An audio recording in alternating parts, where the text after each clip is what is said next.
नमस्कार। बहुत ही सुंदर से प्यारा से विवाह के गीत लेके आयल बन दामाद रुसल बड़न काहे खातिर भाई, त कार खातिर, सिकड़ी खातिर। ऐसे ही सब चलन पुराना बा। अब कोई दामाद ना रुसेला, कोई दहेज के डिमांड ना करेला। अगर डिमांड करता तो बहुत गलत बात बा। देखी जा गाना के सुनी जा। अरे सीकी एक बढ़निया हो बेटी सिरहनवा ले हो सूती हा। अरे सीकी एक बढ़निया हो बेटी सिरहनवा ले हो सूती हा। अरे होता भीनु सरवा हो बेटी आंगन घर हो हरी है। अरे होता भीनु सरवा हो बेटी आंगन घर बहरी है। अरे आंगन बहारत हो बाबा नयनवा गिरे हो लोरा। अरे आंगन बहारत हो बाबा नयनवा गिरे हो लोरा। अरे दाना हमारी हनी हो बेटी दहेजा हम हो दिहानी। अरे दाना हमारी हनी हो बेटी दहेजा हम हो दिहानी।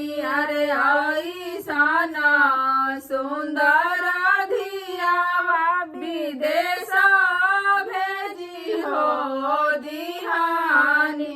अरे ऐसा सुंदर हो धियावा विदेश भेज हो दिहानी।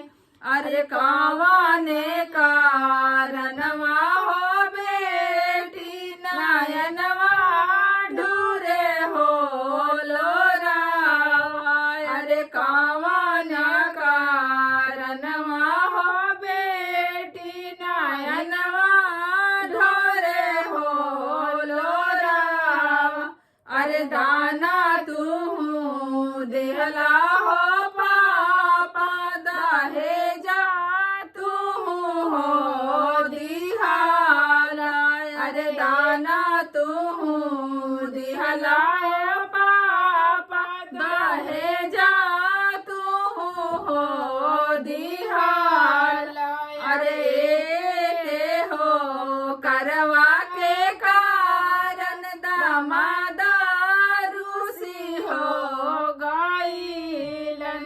अरे के गोले सिकरी के कारण दामादा रूसी हो गईले।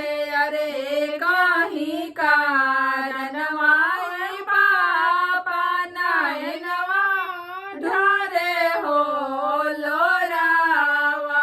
अरे के कारण माई पापा नयनवा ढरे हो लोरावा।